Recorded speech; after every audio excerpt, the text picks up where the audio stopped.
வணக்கம் நண்பர்களே, welcome to இன்னொரு வீடியோ. இன்னைக்கு வீடியோல அஃப்கோர்ஸ் இன்ஃப்ளூயன்சரை போட்டு தான் புழக்க போறோம். ஏன்டா அப்படி என்ன ஃபாலோ பண்ணிக்கிட்டே இருக்க? உனக்கு நான் என்னடா துரோகம் பண்ணேன்? ஆனா அதோட சேர்த்து ஒரு ரெண்டு விஷயத்தை பார்க்க போறோம். ஒரு விஷயத்தை இப்ப சொல்றேன், இன்னொரு விஷயம் வந்து கொஞ்சம் ஒரு மாதிரி ஹோல்சமான விஷயம், அதை கடைசியில சொல்றேன். அதுல ஃபர்ஸ்ட் விஷயம் கொஞ்சம் சீரியஸான விஷயம் என்னன்னா, நம்ம சப்ஸ்கிரைபர் ஒருத்தர் வந்து அவர் வீல் சேர் யூசர், கோயம்புத்தூர்ல ஒரு கவர்மெண்ட் காலேஜ்ல படிச்சுட்டு இருக்காரு. உங்களுக்கு இந்த புதுசா விட்ட இந்த கவர்மெண்ட் எலக்ட்ரிக் பஸ் தெரியும்ல, புதுசா வந்து நிறைய ஃபீச்சர்ஸ் இருக்கு, ஏர் சஸ்பென்ஷன் இருக்கு, ரேம்ப் எல்லாம் இருக்கு, வீல் சேர் யூசர்ஸ் எல்லாம் ஈஸியா ஆக்சஸ் பண்ணிக்கலாம் அப்படின்னு சொல்லிட்டு பஸ் வந்துச்சுல. ஆக்சுவலா அது ஒரு நல்ல இனிஷியேட்டிவ் தான், பாராட்டக்கூடிய விஷயம் தான். ஆனா இங்க என்ன நடந்திருக்கு, இவர் வந்து காலேஜ் முடிஞ்சு போயிருக்காரு, பஸ் வந்திருக்கு, ஏறும் போது அந்த கண்டக்டர் வந்துட்டு நீங்க தனியெல்லாம் ஏறாதீங்க, ஏன்னா அந்த ரேம்பை வந்து நீங்க மேனுவலா தான் எடுத்து போடணும், அதை போடுறதுக்கு முடியாதுன்ட்டார். என்னால் பண்ண முடியாது, வேணா நீங்கள் பண்ணிக்கோங்கன்ட்டாரு. அவர் ஃப்ரெண்ட்ஸ் இருந்துட்டு அப்போதைக்கு ஏற்றி விடும் போது ரேம்ப் எடுத்து போட்டு அவங்களே ஏற்றி விட்டுட்டாங்க. இறங்கும் போது இவர் என்ன கேட்டிருக்காரு, எனக்கு என் ஸ்டாப் வந்துருச்சு, கொஞ்சம் ரேம்பை மட்டும் எடுத்து விடுங்கன்னு கேட்டதுக்கு அந்த கண்டக்டர் இது என் வேலை இல்லை, என்னால் பண்ண முடியாது, உன்னால் என்ன பண்ண முடியுமோ பண்ணி கொண்டிருக்காரு. இந்த மாதிரி இறங்க வேண்டிய ஸ்டாப் வரும்போது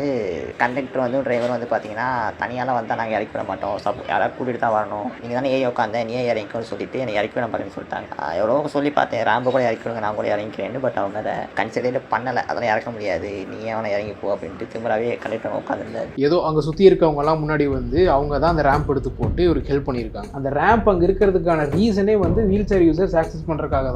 அதையுமே ஆக்சஸ் பண்ண நாங்கள் ஹெல்ப் பண்ண மாட்டோம், ஹெல்ப்னே சொல்ல முடியாது, அது அவங்க வேலை, அதை அவங்க பண்ணித்தான் ஆகணும். தெரியல இதெல்லாம் உங்களுக்கு இன்ஸ்ட்ரக்ட் பண்ணாங்களா இல்லையான்னு கூட தெரியல. ஏன்னா வந்து எந்த கண்டக்டரும் நான் இதை பண்ண மாட்டேன் பண்ண முடியாதுன்னு சொல்லிட்டு சொல்ல முடியாது. ஏன்னா சொன்னால் அது வந்து ஒரு பனிஷபிள் அஃபென்ஸ். அது நான் எல்லா கண்டக்டர்ஸ் எல்லாம் பிளேம் பண்ணலை, நிறைய கண்டக்டர்ஸ் இதை எடுத்து ஹெல்ப் பண்ணுறதை நானே பார்த்துருக்கேன். அது எல்லாமே வந்து ஒரு இரக்கத்தின் அடிப்படையில் நடக்கிற மாதிரி இருக்குது. அது அப்படி நடக்கக்கூடாது. ஏன்னா இறக்கப்பட்டு பண்ணுற விஷயமா இருந்துச்சுன்னா அந்த கண்டக்டர் நல்ல மூடில் இருந்தால் ஹெல்ப் பண்ணுவார், இல்லாட்டி பண்ண மாட்டார். அப்போ வந்து அவங்க வந்து சுற்றி இருக்க பேசஞ்சர்ஸோட யாராச்சும் எனக்கு ஹெல்ப் பண்ணுங்கன்னு சொல்லி பார்த்துட்டு இருக்கணுமா? சரி, அப்படி யாரும் வரல, என்ன பண்றது? தான் இறங்க வேண்டிய ஸ்டாப் போட்டு 4 ஸ்டாப் தள்ளி போய் இறங்கணுமா? எனக்கு என்னன்னா, இப்போ அந்த ரேம்ப் வச்ச பஸ் ரெடி பண்ணதே இந்த மாதிரி வீல் சேர் யூசர்ஸ் வந்து யூஸ் பண்ணுறதுக்காக தான். இப்போ அதையே வந்து நான் ஹெல்ப் பண்ண மாட்டோம், இறக்க மாட்டோம், நீயே இறங்கிக்கோன்னு சொல்கிறது எந்த ஒரு நியாயம் தெரியல. இப்போ தான் இந்த மாதிரி பசங்கள்லாம் கொஞ்சம் கொஞ்சம் வெளியில் வந்து இந்த மாதிரி பஸ்ஸெல்லாம் யூஸ் பண்ணி அவங்களோட லைஃப்பை ரன் பண்ண ஆரம்பிச்சிருக்காங்க. அதை இப்படி முடக்கிறது சரியாக படலை. இதை வந்து அவர் ஷேர் பண்ணி கொஞ்சம் சேனலில் பேசுங்கன்னு சொல்லியிருந்தாரு. யாராச்சும் அஃபிஷியல்ஸ் பார்த்துட்டு இருந்தீங்கன்னா, இல்லை யாராச்சும்னால அவங்கள ரீச் பண்ண வைக்க முடியும்னா கொஞ்சம் இது வந்து நீங்கள் ஹெல்ப் பண்ணுறது கிடையாது, இது உங்கள் வேலை தான், இது உங்கள் கடமை தான் சொல்லி புரிய வச்சிங்கன்னா நல்லாயிருக்கும். இல்லாட்டி அந்த ரேம்ப் வந்து சும்மா வெறும் ஒரு டெக்கரேஷன் பொருளாக தான் அந்த பஸ்ஸில் இருக்கும். சரி, ஓகே நண்பர்களே, இன்னைக்கு வந்து குரலை சொல்லி வீடியோ ஆரம்பிப்போமா? ப்ரொமோஷன் தப்பு இல்லை, ஆனால் தப்பான ப்ரொமோஷன் தப்பு. இந்த ஒரு எக்ஸாம் பேட் இருந்தால் போதும், எக்ஸாம் எழுதிட்டு இருக்கோம், நம்ம இப்போ வந்து எக்ஸாம் எழுதிட்டு இருக்கோம்னு சொன்னால், ஏதாவது நமக்கு மறந்துருச்சுன்னு சொன்னால் உடனே இந்த கிளிப்பை ஓப்பன் பண்ணி உள்ளே இருக்கிற நம்மளுடைய நோட்டை எடுத்து நம்ம பார்த்துட்டு உடனே மூடி வச்சுட்டு திருப்பி நம்ம எக்ஸாம் எழுதலாம். இந்த பாக்ஸ் பேடு நம்ம என்னை விட ரொம்ப கம்மி ப்ரைஸில் நம்ம இதை கொடுக்க போகிறோம். ப்ரோ பாய், என்ன அது தம்பி ஹராம் பாய், என்ன பாய் இது? எக்ஸாம்ல பிட் அடிக்க தோதா ஏதோ ஒரு எக்ஸாம் படம் வித்துக்கிட்டு இருக்கீங்க. எக்ஸாம் எழுதும் போது உள்ள இருக்க நோட்டை பார்த்து பேப்பர்ல எழுதிக்கலாம், மறக்கும் போதெல்லாம் திறந்து பாத்துக்கலாம். திரும்பி என்னைய பாருடா பாய், இதுக்கு பேரு திருட்டுத்தனம்.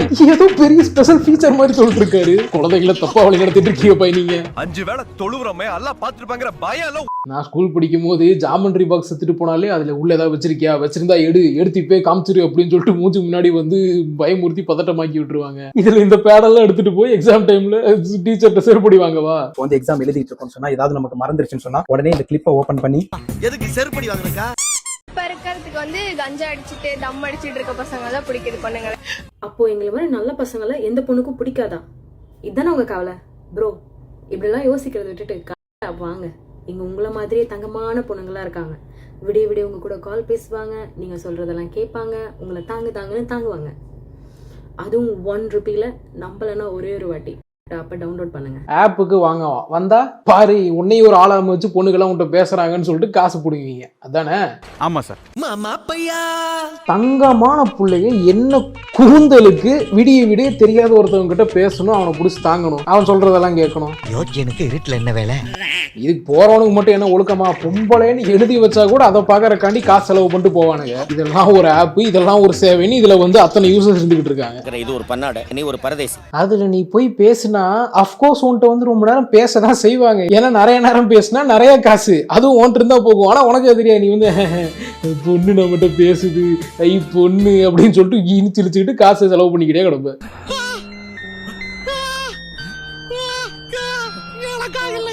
அண்ட் நீங்க ஒரு பொண்ணா இருந்து இந்த ஆப்பை யூஸ் பண்ணி இது மூலியமா சம்பாதிக்கலாம்னு நினைச்சீங்கன்னா இது வந்து ஒரு தேவையில்லாம அந்த வார்த்தையை வாயிலிருந்து வர வச்சிடாது. ஏன்னா இந்த மாதிரி ஆப்ல நிறைய அப்படித்தான் இருக்கு. ஆனா இந்த மாதிரி ஆப் காரனுக்குலாம் நல்ல மூலக்காரனுடா. நீங்க நல்லா 2 பேத்தையும் கனெக்ட் பண்ணி விட்டு வைத்து நப்பிக்கிற. ஆமா சார், நிறைய ஓட்ஸ் அப்படியோ. நண்பர்களே, அடுத்து இந்த இன்ஃப்ளூயன்சர்ஸ் எல்லாம் வெயில் காலம்னு வந்துட்டாலே ஐயோ உங்களுக்கு வந்து டேன் ஆயிருச்சா, இல்ல வெயில்ல போட்டு உங்க ஸ்கின் டேன் ஆகிற போது ஐயோன்னு இந்த திடீர் அக்கெல்லாம் உங்களுக்கு மக்கள் மேல எங்கிருதா வருது? இவனுக்கு முகரக்கட்டையெல்லாம் பார்த்தாக்க அவ்வளவு நல்லவனுங்க மாதிரி தெரியலையடா. நீங்க பாத்திருப்பீங்க, ரீசெண்டா எக்கச்சக்க ப்ரொமோஷன் பார்த்திருப்பீங்க. ஆனா அந்த மாதிரி ப்ராடக்ட்ஸ் பின்னாடி எல்லாம் ஒரு பிரச்சனை இருக்கு, அதை நான் போக போக சொல்றேன். ஆனா நான் பார்த்ததுலயே இந்த மாதிரி டேன் ரிமூவல் ப்ராடக்ட்ஸ்க்கு எல்லாம் ஓவரா கூட ஒரு கப்புள் இருக்காங்க. ப்ராடக்ட் தான் வேற வேற, ஆனா ஸ்கிரிப்ட் ஒண்ணுதான். என்னன்னா இவங்க வந்து இவங்க ஹஸ்பண்ட், அதாவது இவங்க அம்மா மூஞ்சி வந்து டேன் ஆகிருச்சு, அதை சரி பண்ற ஒரு ப்ராடக்டை கண்டுபிடிச்சிட்டேன்னு சொல்லிட்டு எடுத்துட்டு வருவாங்க. எடுத்துட்டு வந்துட்டு பாவம் அந்த அம்மா மூஞ்சில வாரம் ஏதாச்சும் ஒன்று அப்பி விட்டு குழப்பி ஏதாவது ஒன்று வித்த காமிச்சுக்கிட்டு இருக்காங்க.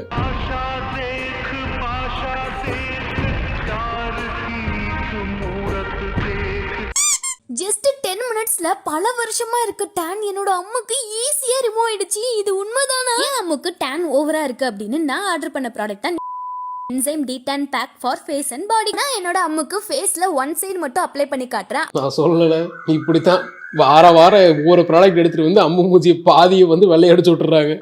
நிலைமை நினைச்சு ரொம்ப பரிதமா இருப்பா. 10 மினிட்ஸ் கழிச்சு வைப் பண்ணதும் எந்த அளவுக்கு டேன் ரிமூவ் ஆயிருக்குன்னு நீங்களே பாருங்க. செம்ம ஷாக் ஆயிடுச்சு, இது உண்மையா அப்படின்னு. ஒரு சைடு எவ்வளவு பிரைட்டாவும் ஒரு சைடு எவ்வளவு டார்க்காவும் இருக்குன்னு நீங்களே ரிசல்ட் பாத்தீங்களா? இந்த அக்கா சும்மா இல்ல, எக்கச்சக்க ஓவர் எக்ஸ்பிரஷன் கொடுக்குறாங்க எல்லாத்துக்கும். மூஞ்சியில ஒரு பொலிவு, ஒரு பளபளப்பு, ஒரு சந்தோஷம், ஒரு ஆச்சரியம், என்னென்னமோ வருது.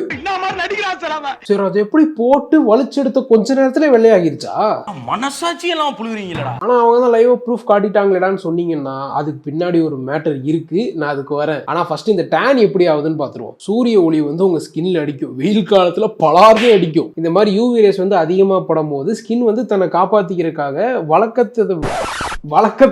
ஒழுக்கமா சொல்றேன், வழக்கத்தை விட அதிகமான மெலனினை ப்ரொடியூஸ் பண்ணும். அப்படி ப்ரொடியூஸ் ஆகிற மெலனின் தான் நம்ம ஸ்கின்ல பிக்மெண்ட் மாதிரி இந்த கலர் சேஞ்ச் ஆன மாதிரி இல்ல டேனாவோ மாறின மாதிரி தெரியறதுக்கான காரணம். இதுக்கு பேரு தான் ஸ்கின் டேன் ஆகிறது. இது வந்து அழுக்கு கிடையாது, இது வந்து டஸ்ட் கிடையாது, இது வந்து சும்மா ஏதோ ஒரு ப்ரௌன் கலர்ல ஏதோ ஒரு ஸ்கின்ல ஃபார்ம் ஆகிற லேயர் கிடையாது. அப்புறம் அவங்க 10 நிமிஷத்துல ரிமூவ் பண்ணாங்கன்னு கேட்டீங்கன்னா அவங்க ரிமூவ் எல்லாம் பண்ணல. இது வந்து ஒரு உருட்டு தான். எந்த அளவுக்கு டேன் ரிமூவ் ஆயிருக்குன்னு நீங்களே பாருங்க. நீ ஆதாரம் வச்சு தானே போய் சொல்லுவ. இது என்ன உருட்டுன்னு நான் போட்டு உடைக்கிறேன். ஆனா அதுக்கு முன்னாடி வந்து இன்னொரு வீடியோவும் பாத்துருவோம். இன்னைக்கு பொழுது இவங்க கூட தானா?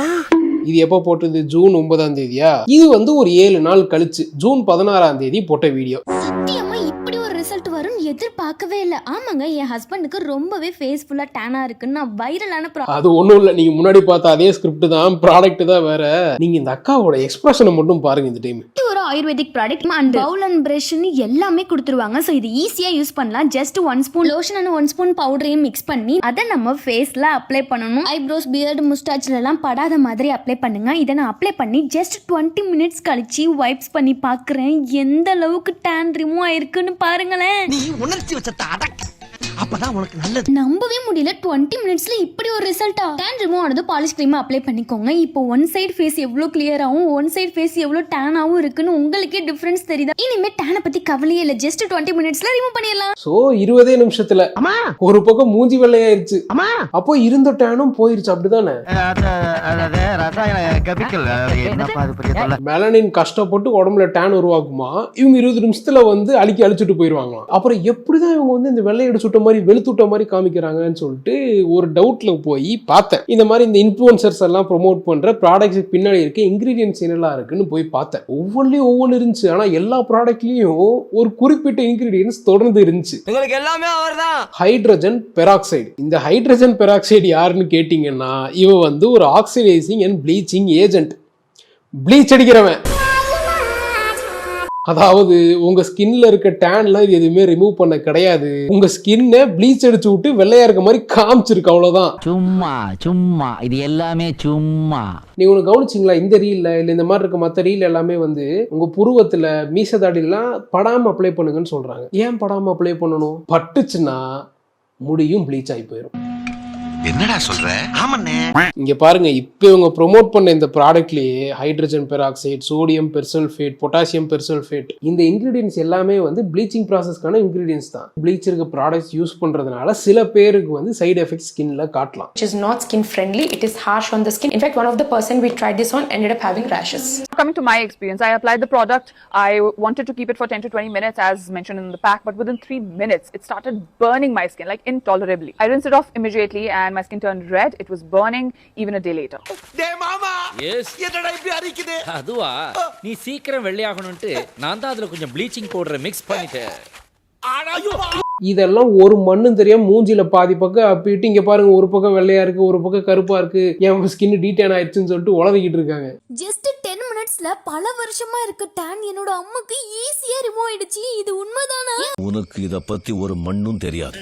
அவங்களுக்கு அந்த வெளுத்த மாதிரி தெரியற ஸ்கின்னுமே வந்து அது வந்து டெம்பரவரி தான். உண்மையாவே அது டீடேன் பண்ணிருச்சுன்னா பர்மனண்டா இருக்கணும்ல. அதனால தான் ஜூன் 9ஆம் தேதி அம்முவோட பாதி மூஞ்சில வந்து அப்பி வெள்ளை ஆக்குனாலும் மறுபடியும் ஜூன் 16ஆம் தேதிக்குள்ள மறுபடியும் இந்த பக்கம் இருந்த ஸ்கின் மாதிரியே மாறிடுச்சு. இவங்க ஒண்ணு இதோட நிப்பாட்டல, இதே பொழப்பாதான் தெரியுறாங்க. நான் அவங்க பேஜுக்குள்ள தேடி எல்லாம் போய் பார்க்கல, சும்மா என் ஃபீடுக்கு வந்தது மட்டுமே இவங்களோட அத்தனை டேன் ரிமூவல் ப்ராடக்ட்ஸ் ப்ரொமோஷன் வந்துச்சு. அப்ப நீ வேற வேலையே பாக்குறது இல்ல. ஸோ அதனால இனி எந்த இன்ஃப்ளூயன்சரும் வந்து 20 நிமிஷத்துல டேன் ரிமூவ் பண்ணிடலாம், இன்ஸ்டன்டா டேன் ரிமூவ் பண்ணிடலாம்னு சொல்லிட்டு உருட்டிக்கிட்டு இருந்தாங்கன்னா நம்பாதீங்க. நண்பர்களே, அடுத்து பார்க்க போகிற ப்ரொமோஷன் வந்து ஒரு அடல்ட் கண்டென்ட் இருக்க ப்ராடக்டோட ப்ரொமோஷன். ஸோ இதை பார்க்கணும்னு நினைக்கிறவங்க பாருங்க, இல்லாட்டி ஸ்கிப் பண்ணுறவங்க இந்த டைமுக்கு போயிருங்க. ப்ரோ, இப்பெல்லாம் என்னோட தம்பி ரொம்ப நேரம் நிக்க மாட்டான் ப்ரோ. டேப்லெட் மாதிரி இல்லாம ஸ்ப்ரேவா இருந்தா சொல்லுங்க. கவலைப்படாத ப்ரோ, நான் இருக்கேன். இல்ல புரியல. யாரு ப்ரோ நீ? யாரியா நீ என்ன வந்து டாக்டரா? நீ இது சம்மந்தப்பட்ட டாக்டரா? சம்மந்தமே இல்லாம ஏன் ஃபாலோவர் வந்து உங்ககிட்ட வந்து இதுக்கு ஏதாச்சும் ஒரு வழி சொல்லுங்க, இது என்ன காப்பாத்துங்கன்னு சொல்லி உங்ககிட்ட கேட்கணும். நீ என்ன பெரிய ரவுடியாடா? டாபிக்கல் ஸ்ப்ரே, இதை நீங்க தைரியமா யூஸ் பண்ணலாம், எந்த ஒரு சைடு எஃபெக்டும் வராது. உங்க பார்ட்னர் கூட 5 மினிட்ஸ் முன்னாடி இந்த ஸ்ப்ரேவை நீங்க யூஸ் பண்ணீங்கன்னா உங்க பார்ட்னர் ஹாப்பி ஆயிடுவாங்க. இத டாக்டர் கூட ரெக்கமெண்ட் பண்றாங்க. இது ரொம்ப மெடிசனும் கிடையாது, இது ஜஸ்ட் ஒரு ஸ்ப்ரே தான். ஜாலியா நீங்களும் யூஸ் பண்ணலாம். டாக்டர் கூட ரெக்கமெண்ட் பண்றாங்களா? எந்த டாக்டர் ரெக்கமெண்ட் பண்றாங்க? பேரை சொல்லுங்க, யாரு? அதெல்லாம் எனக்கு தெரியாது. இது ரொம்ப மெடிசனும் கிடையாது. இது வந்து மெடிசன் கிடையாதான். அப்புறம் என்ன இது? அப்புறம் என்னமோ சொன்னாரு, சைடு எஃபெக்ட்ஸே கிடையாதான். ப்ரோ, நீங்க வந்து எவ்வளவு தப்பான ஒரு ப்ரொமோஷன் பண்றீங்க உங்களுக்கு தெரியுதா? இது என்ன ஸ்ப்ரே, இது என்ன பண்ணணும்லாம் எவ்வளவு எக்ஸ்பிளைன் பண்றது கிடையாது. சும்மா வந்து ஏதோ இது வந்து பெர்ஃபார்மன்ஸை பூஸ்ட் பண்ணும், உங்களுக்கு வந்து டர்போ கிடைச்ச மாதிரி ஆகுங்கிற மாதிரி சொல்லிட்டு இருக்காங்க. ஆக்சுவலா இதுக்கு பேர் வந்து டிலே ஸ்ப்ரேன்னு தான் சொல்லுவாங்க. என்ன கொஞ்சம் லேட் ஆகும். ஏன் இதுக்கு பேர் டிலே ஸ்ப்ரேன்னு சொல்றாங்கன்னா, ஒரு எக்ஸாம்பிளோட சொல்றேன். இப்போ உங்களை யாராச்சும் இடுப்புல கிச்சு மூச்சு மூட்டுறாங்க, நீங்க நல்லா சிரிச்சு கண்ணில் தண்ணி வர அளவுக்கு சிரிச்சிட்டீங்க. ஆனா அதுக்கு பதிலாக உங்க இடுப்புல இந்த ஸ்ப்ரே அடிச்சு விட்டுட்டு கிச்சு மூச்சு மூட்டினாங்கன்னா சென்சிட்டிவிட்டி குறைஞ்ச என்ன ஆகும்? முன்னாடி 5 நிமிஷத்துல கிச்சு மூச்சு மூட்டினாலே கண்ணில் தண்ணி வர அளவுக்கு சிரிச்ச நீங்க இந்த டைம் வந்து ரொம்ப நேரம் கிச்சு மூச்சு மூட்ட வேண்டியதா வரும். அப்பதான் கண்ணில் தண்ணி வரும். இந்த மாதிரி ஒரு கான்செப்ட்ல தான் இந்த ஸ்ப்ரே ஒர்க் ஆகுது. அதனாலதான் இதுக்கு பேர் டிலே ஸ்ப்ரே. இப்போ புரிஞ்சிருக்கும்னு நினைக்கிறேன். இங்க இருந்தெல்லாம் எக்ஸாம்பிள் எடுத்து சொல்ல வேண்டியதா இருக்கிறாங்க. இந்த மாதிரி நிறைய டிலே ஸ்ப்ரேஸ்ல வந்து lidocaine, benzocaine 2 active compounds use பண்ணுவாங்க. அதுதான் உங்களுக்கு அந்த இடத்துல வந்து டெம்பரவரியா சென்சேஷனை கம்மி பண்ணும். ஸோ இதுக்கு பின்னாடி வந்து ஒரு மெடிசன் இருக்கு, சயின்ஸ் இருக்கு. ஆனா அவங்க சொல்றது வந்து இது மெடிசன் இல்ல, இது வந்து சும்மா ஒரு ஸ்ப்ரே தான், இது என்ன ரூம் ஃப்ரெஷ்னரா? அதுக்கு பின்னாடியே சயின்ஸ் இருக்கியா? எங்களுக்கு கொஞ்சம் கம்மி தானே. உங்களால ரொம்ப நேரம் தாக்கு பிடிக்க முடியலனாலே வந்து இந்த மாதிரி இந்த ஸ்ப்ரே யூஸ் பண்ணிக்கோங்கன்னு சொல்றதும் தப்பு தான். ஏன்னா இந்த மாதிரி பெர்ஃபார்மன்ஸ் இஷ்யூஸ் எல்லாம் எக்கச்சக்க ரீசன்ஸ்னால ஏற்படும். உங்களுக்கு ஸ்ட்ரெஸ்ஸா இருந்துச்சுனாலோ, ஆங்ஸைட்டியா இருந்துச்சுனாலோ, சரியா தூக்கம் பத்தலைன்னாலோ, பிசிக்கல் ஆக்டிவிட்டி பெருசா இல்ல ஓவர் வெயிட்டா இருக்கீங்க, இல்லாட்டி வந்து அதிகமா தண்ணி அடிச்சு தம் அடிச்சாலும் பெர்ஃபார்மன்ஸ்ல லேக் ஆகும். யாராச்சும் தண்ணி அடிச்சு தம் அடிச்சிட்டு இருக்கீங்க போயிரும். என்னடா ரொம்ப பயமுறுத்துறீங்க. அண்ட் சம்டைம்ஸ் இந்த மாதிரி எரெக்ஷன்ல பிரச்சனை வர்றது எல்லாமே ஃபியூச்சர்ல உங்களுக்கு வரப்போற ஏதாச்சும் ஒரு ஹெல்த் ப்ராப்ளம்ஸோட இண்டிகேஷனா கூட இருக்கலாம். அண்ட் சம்டைம்ஸ் எரெக்ஷன்ல பிரச்சனை வந்தது, இல்ல பெர்ஃபார்மன்ஸ்ல பிரச்சனை வந்தது உங்களோட லைஃப் சைக்கிளோட சம்திங் ஏதாவது ஒரு நாள்ல வெறும் டெம்பரவரி காசா கூட இருக்கலாம். இந்த மாதிரி இத்தனை விஷயம் இருக்கு. ஆனா அந்த இன்ஃப்ளூயன்சருக்கு வந்து இதெல்லாம் தேவை கிடையாது. ஸ்ப்ரே அடிங்க, நிமிர்ந்து நில்லுங்க. அண்ட் சைடு எஃபெக்டே இல்லைன்னு சொன்னதெல்லாம் வந்து ரொம்ப ரொம்ப தப்பானது. நான் அப்பவே சொன்னேன் இந்த ஸ்ப்ரே வந்து சென்சிட்டிவிட்டியை கம்மி பண்ணுன்னு. இதை ஓவரா சப்போஸ் யூஸ் பண்ணிட்டா சென்சிட்டிவிட்டி கம்மி ஆகுறது இல்லை, சென்சிட்டிவிட்டியே இல்லாம போயிடும். என்ன துங்கிருச்சு டாமி எந்திரியே.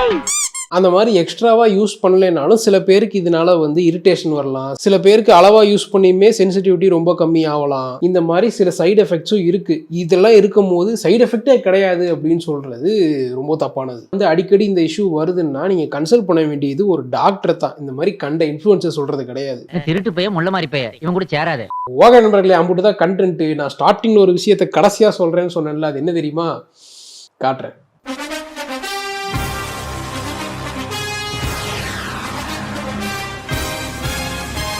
எப்படி மாசா இருக்கா?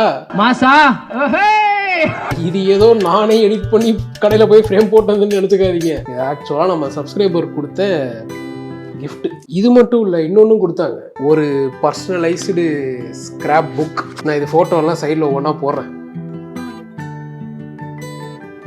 என்ன நடக்குது?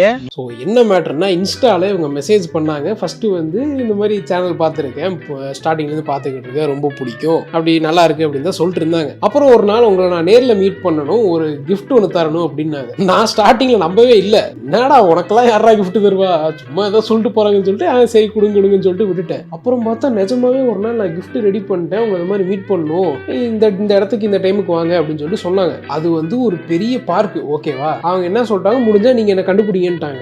யாருன்னே தெரியாம நான் யாரை போய் கேட்கறது? என்ன ஒவ்வொருத்தரா போய் நீங்க சப்ஸ்கிரைபர் தானே கிஃப்ட் கொடுங்க அப்படின்னு கேட்கறதா? அப்புறம் ஒரு 5 நிமிஷம் அங்கிட்டு இங்கிட்டு அலைஞ்சுக்கிட்டு இருந்தேன். ஒரு கை வந்து ஒரு போனை வச்சு ரகசியமா வீடியோ எடுத்துச்சு. அப்போ கண்டுபிடிச்சிட்டு ரைட் இவங்க தான் அப்படின்னு சொல்லிட்டு, நீங்களா அப்படின்னா ஆமானாங்க. அப்புறம் போய் உட்கார்ந்ததுக்கு அப்புறம் போய் உட்கார்ந்த உடனே வந்து ஹாய் ஹலோ தானே பேசணும். போன உடனே கிஃப்ட் தரேன்னு சொன்னீங்களா, கொடுங்க அப்படின்னு நான் கேட்க முடியும்? நான் அப்படிதான் கேட்டேன். எனக்கு பதட்டம், எனக்கு போய் என்ன பேசுறதுன்னு தெரியல.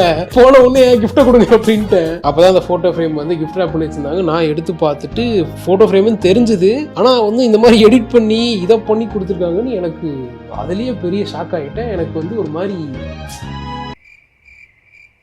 அது எப்படி சொல்றதுனே தெரியல. நான் ஏதோ ஒரு யூடியூபரு சும்மா யூடியூப்ல வீடியோ போட்டுக்கிட்டு இருக்கேன், அதுக்காண்டி வந்து ஒருத்தங்க அவங்க ஒரு 50 கிலோமீட்டர் டிராவல் பண்ணி வந்திருக்காங்க. அப்பதான் அவங்க வந்து இது இல்லை இன்னொரு கிஃப்ட் இருக்குன்னு சொல்லிட்டு அந்த ஸ்கிராப் புக் எடுத்து கொடுத்தாங்க. எனக்கு இதெல்லாம் பார்த்துட்டு எனக்கு சரியான கில்ட் ஆகி போச்சு. ஐயோ, நம்ம வேற வந்து வெறுங்கையை வீசிட்டு வந்திருக்கோமே, ஒரு முட்டாயாச்சும் வாங்கிட்டு வந்திருக்கலாமே அப்படின்னு நினைச்சிட்டு, சரி நீங்க ஏதாவது சாப்பிட்றீங்களா, ஏதாவது சாப்பிடுங்க அப்படின்னு. இல்லை நான் இப்பதான் வர வழியில் சாப்பிட்டு வந்துட்டேன்னாங்க.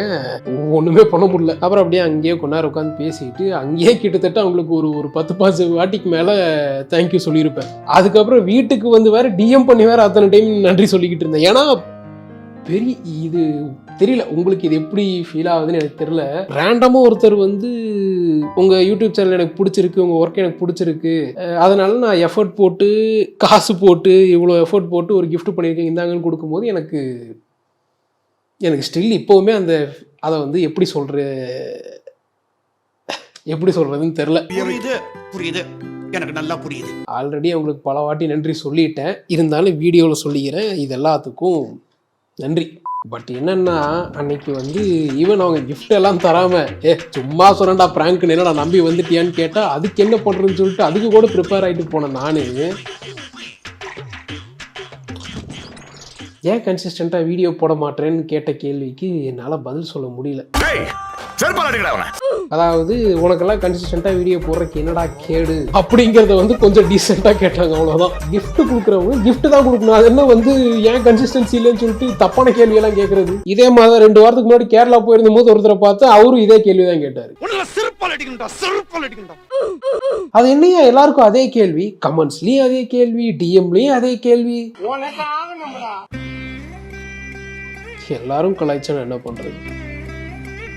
ஒருவேளை நான் கன்சிஸ்டண்டா மாறிட்டேன்னா நடத்தி காட்டுறேன். இனி வாரத்துக்கு ஒரு வீடியோ வந்துகிட்டே இருக்கும். கன்சிஸ்டன்சி கிங்னு நீங்க சர்க்காசமா கூப்பிடுறத ரியலா கூப்பிட வைக்கிறேன். இதை விட வீரவசனம் எல்லாம் எத்தனையோ வாட்டி பேசிட்டு இதேதான் அந்த டெய்லரும் சொன்ன, எனக்கு நீங்க பாசா இல்ல லூசா.